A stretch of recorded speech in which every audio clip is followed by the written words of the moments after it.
my name is Karen Marie, and today I thought I'd show you what I made in September.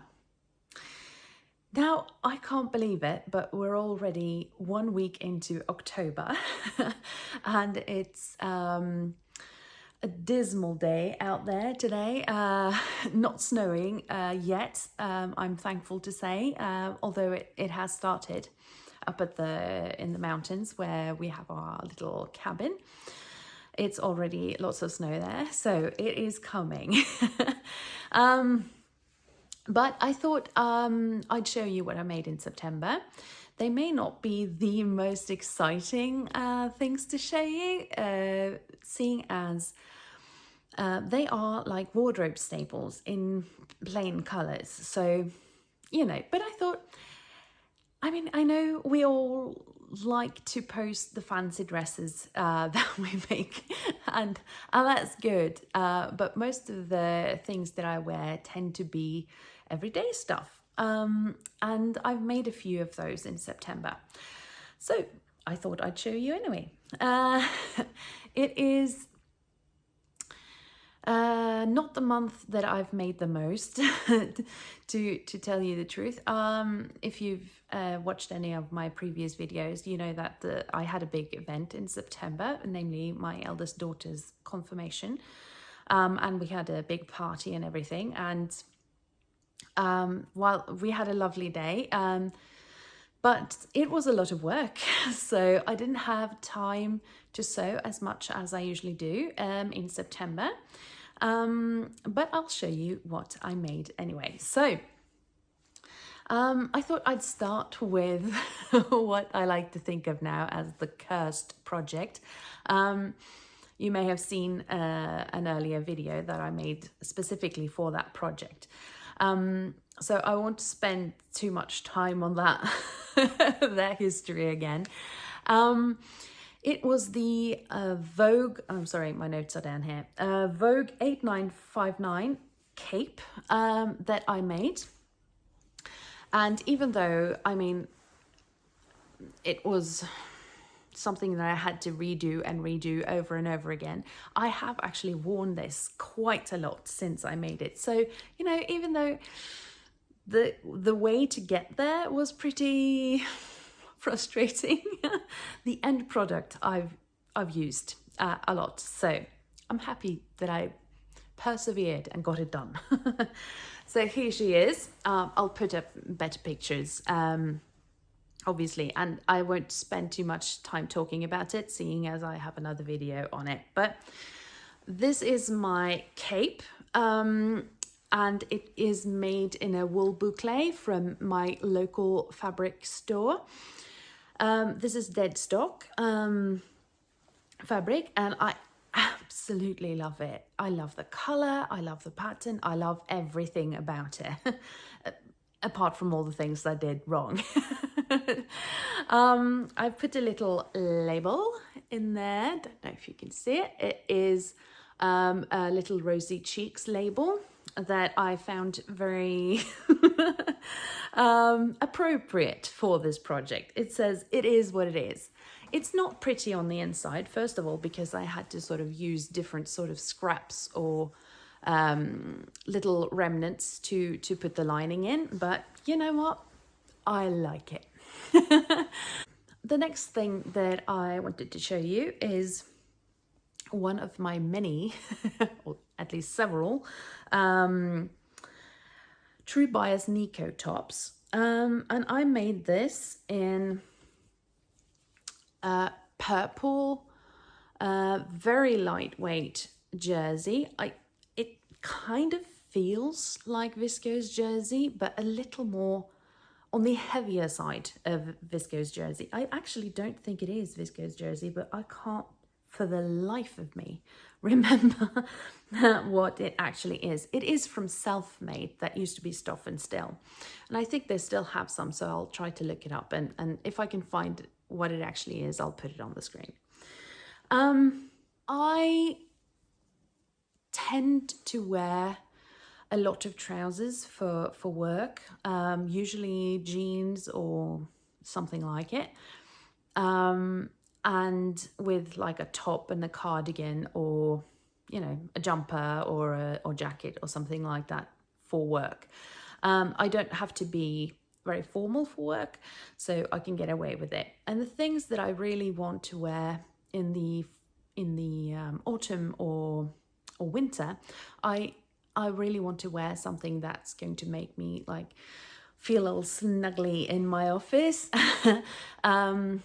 I don't know why, but they can never get the temperature right, or maybe it's me, but a lot of other people are complaining about it too. But it seems like it's either really chilly or really warm, and it's hard to get that kind of in between thing. So I made this, when I made this one 3/4 length, so that I don't get too warm, but I can still kind of pop a cardigan or something over it if I am cold in my office.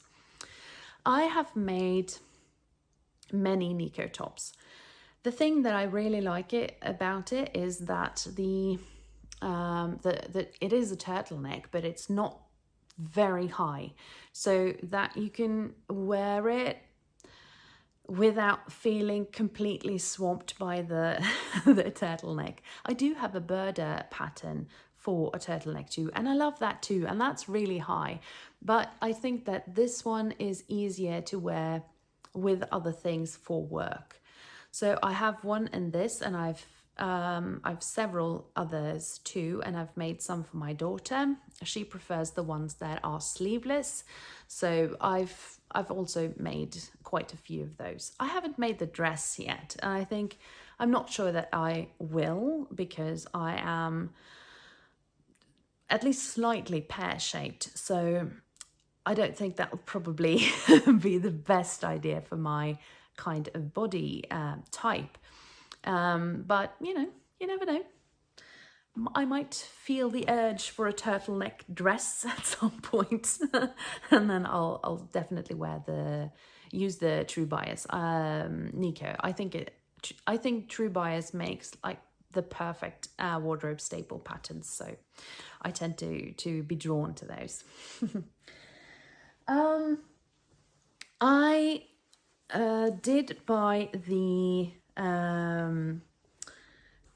Tilly and the Buttons pearl cardigan when the pattern was new, but I hadn't made it up until this September. I had this again, it's not easy to see, but I'll try to pick some pictures up. It's not I have this very lightweight black jersey. It's a cotton jersey, and I made the short-sleeved version for it. I also made like a pattern review video for that, so I won't go into too much detail. I haven't worn it that much yet, I think just because it's short-sleeved and it's the wrong time of year really, but I thought that it was too lightweight to make it a long sleeve thing. So I'm going to wear it on top of some of my like sleeveless or very short sleeve dresses. And I could wear it like with a long sleeve t-shirt underneath or something like that. I haven't tried that yet, but I might. And here she is. It does have a really like good wrap over and everything, so I'm not crazy about the instructions in Tilly and the Buttons. I know that they're very thorough and everything, but they use pictures and I just prefer line drawings. So that was that. Okay, so, and another black top. See, I tell you, this wasn't going to be too interesting for you. But this is the Friday Pattern Company Bateau top. This is my first version, and I have a little rosy cheeks label in there. I love Friday Pattern Company. I think I have most of their patterns, to be honest. And